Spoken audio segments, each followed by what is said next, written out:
Okay, it seems I've had some luck with the starting. After doing that valve adjustment, I think that solved it. And, you know, initially it didn't seem like it because maybe I flooded it, but I don't know. I don't think so. It's cold right now, and for the past 2 days, I've just shoved that choke lever, or which is the throttle lever also. They run both. But, you know, there was kind of a confluence of things, I think, in you know, adjusting the throttle linkage and adjusting those valves, you know, kind of cleaning out, drilling out those low side jets. And I'm probably even going to double check and adjust that governor, make sure there's no play in there, but it starts very easily now. No starting fluid, new old stock, but it's a brand new motor. But you know, I've been having problems starting it when it's cold. So you know, I've gone through the carburetor now and just kind of gone round and round with wondering why it's not easier to start when cold. So I'm going to go in and check the valves and adjust them as needed. The one side was just not correct. So that probably is the reason why it is now easier starting. Now these valve covers don't use a gasket. Some do, some don't, and I'll probably get some gaskets for these, so you know it's easier to take off and replace instead of using gasket sealer to just glue it on. And you can see you'll get some residual drippage there as these come off, and that's why I decided to go ahead and take off the oil filter and give it an oil change while I'm here. I've got several hours on this already, so I'm going to give it an early oil change while I'm here. But I'll recommend that if you have this type of you know, fit up without the gasket, that you know, you use something a little wide, and be careful not to gouge the aluminum whichever way you're going. You know, lever outward, don't lever down, so that because you know this is steel and this is aluminum, and the aluminum will gouge. But you know, even if you tap something like this with a hammer and you have it angled in a better direction, you can see that this just goes against the edge. It doesn't get on the seating area, and they come off pretty easy. I'm getting a little surging too, so I'm curious if that'll show up too. Okay, no, maybe I was getting a little paranoid. I thought maybe that valve guide was starting to you know, scoot out of its place, and apparently that's a common thing where those valve guides will come out, especially on the exhaust side, and then they won't allow the compression to open the the other side. But you know, you can see this spring goes all the way down, so the valve guide is not impairing that. But be careful when you do that. You'll let loose the push rod back here, so you just repress it and put it back. So yeah, now that push rod is back in, and I'm putting the feeler in there, and I get about 4,000, so you know, I'm good. It doesn't seem to be the valve adjustment at this point. I'll continue on though. Now, both of the valves on the other cylinder were specking out at 4,000, and that's where I wanted them. I guess the book calls for between 3,000 and 5,000, but most everybody recommends 4,000. Better in the middle than to be a little too loose. And this one I'm getting 8,000s, maybe 9 even on, and that's on the intake valve. So you know, maybe that could cause problems starting.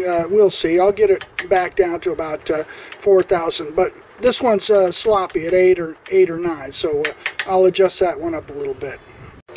Yeah, and this one was also a little sloppy at 8 or 9 thousandths. We want to get it to 4 thousandths, and you know, just so you see something going on here, this is how you adjust the tolerance there, and then the jam nut on the side. I don't have the exact best tools, because I can't seem to find my 13 millimeter wrench to kind of clamp onto that jam nut while I'm holding that rod in its place. So you know, I'm kind of doing this back and forth, getting it where I want it and seeing if that cinches down just about right. So, but that's all it is.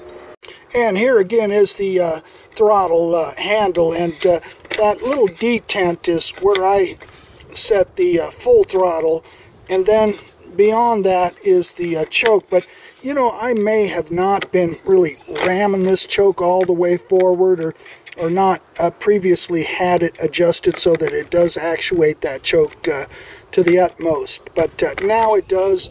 The choke is all the way forward. So let's start it. It's cold. Here goes.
Probably even going to double check and adjust that governor, make sure there's no play in there, but it starts very easily now, no starting fluid. And you know, I mentioned that while I was adjusting those valves, I was just going to go ahead and change the oil too, and so that's another little factor maybe, is putting in a little lighter oil that may have helped the starting. And also the temperature is changing. You know, it was, you know, oftentimes it was at freezing temperatures and below that I was, you know, attempting to get easy start. So maybe I was just being kind of naive that way, but I've really never had any problem with Briggs motors in the past. But this one did. It, you know, it's my first one with the overhead valve, so, you know, I was surprised that that one side was not you know, right on the pinpoint tolerance. It just wasn't. The one side was just not correct. So that probably is the reason why it is now easier starting. So I'll do that. I'll just start it from cold and demonstrate that. But again, I'm getting a little surging too, so I'm curious if that'll show up too. So if need be, I'll go in on that carburetor, because that's a sacrificial carburetor anyway, that $50 carburetor. But I might go in and clean out that low side jet. Again, I may not have blown it out with the carb cleaner spray enough. Maybe there is some debris in there, strangely enough.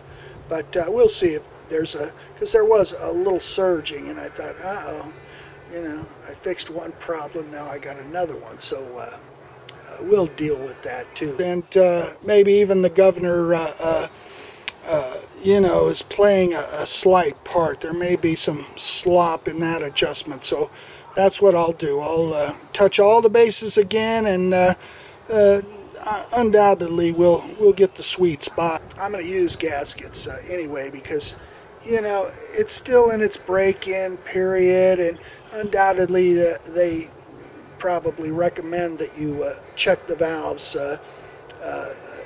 higher frequency to begin with, and you know, I kind of like the old flathead Briggs motors. They were less maintenance than these newer ones.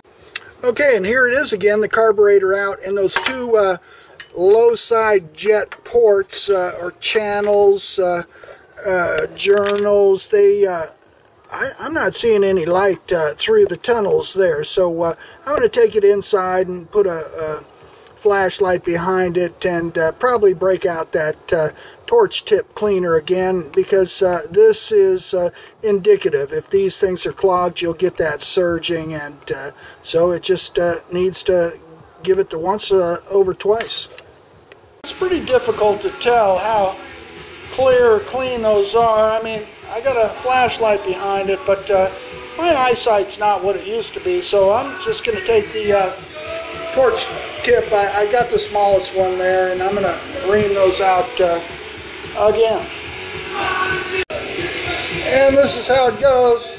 Just put in those torch tip cleaners. The smallest one is the only one that really gets through there initially. I might step up to another, the next size up, but you just put it in there, and they've got the serrations around it like a round file. Initially, you just kind of got to keep poking and poking. The other side was a little plugged.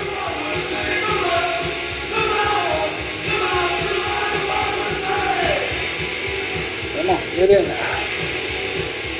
There it goes. Yeah, it just broke through. Now I'm just like, you know, it's kind of filing the sidewalls of that little orifice choke point.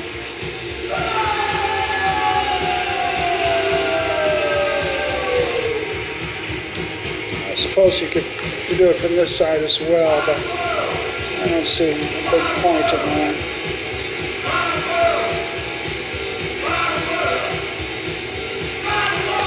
This tip may not be perfectly straight, so it's a little difficult going in.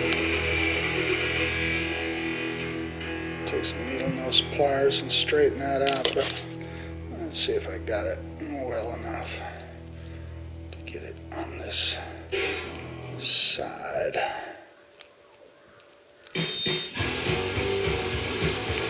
Listen to some old Misfits here from the late 70s. There it goes. Alright, yeah, broke through on that side.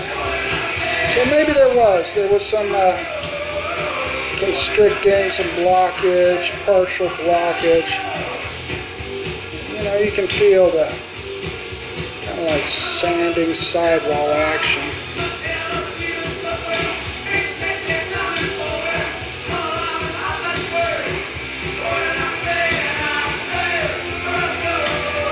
Just broke through.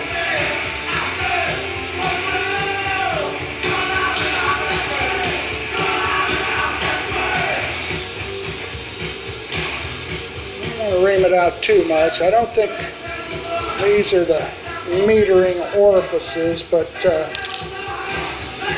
anyway, they come out. They come out those little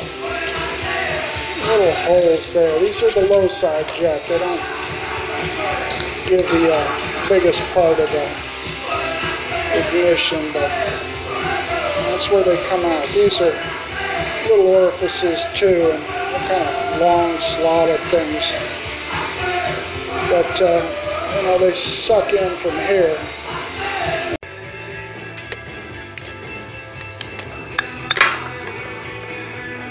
Okay, now with the flashlight, it does appear a lot clearer, but still, that's those are small little constricting spots. So. But no, I'm trusting it's better.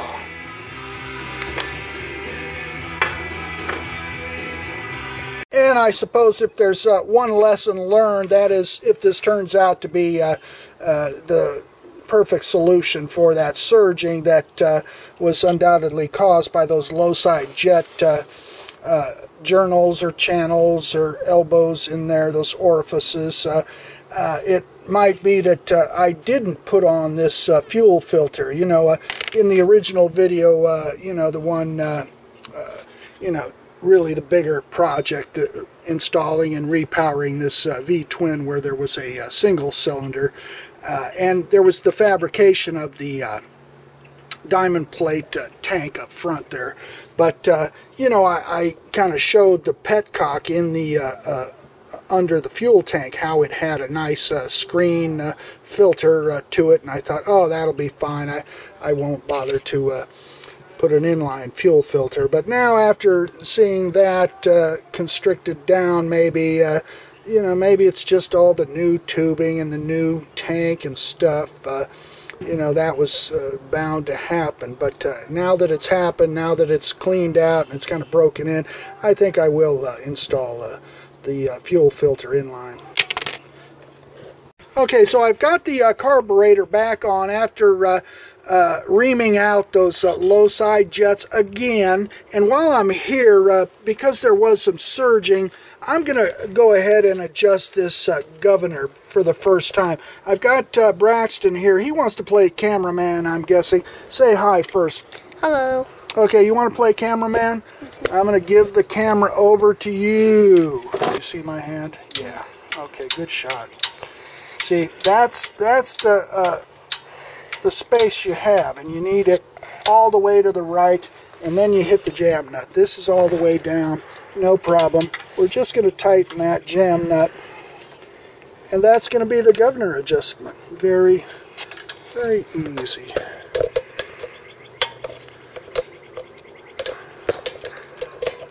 Double check and make sure I'm still good. I think so. I'm holding it all the way to the right, clockwise. And continue to tighten that jam nut. It's got a little thing that makes you not be able to put the ratcheting end of the wrench on there, which would be nice. I suppose a socket would fit it, but that's it. We are set for the governor. So we've opened up the jets, we've set the governor. What else were we going to do? We're going to put this back on here and continue to button it up, and again, I'll probably go in and readjust the valve lash on these valves, but I'm guessing this is going to do it for now. So I'll get it buttoned up, and we'll see if it'll undoubtedly start easily, but then we're going to see if we've extinguished the surging. Can you say that? No. Extinguished the surging. All right, let's turn this off for a minute. No. Why? What do you want to do? And that's all for now, folks. All right, show me no surgery.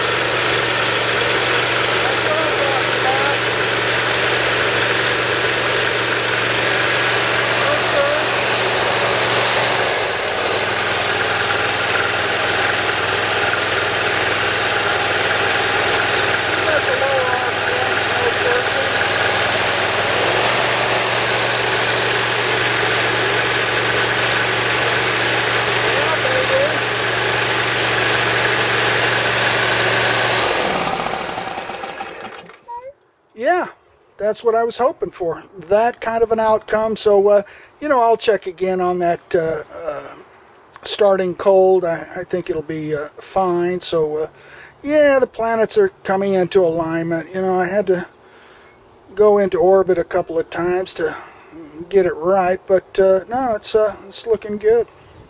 So yeah, I think I'm going to declare a little victory on this baby.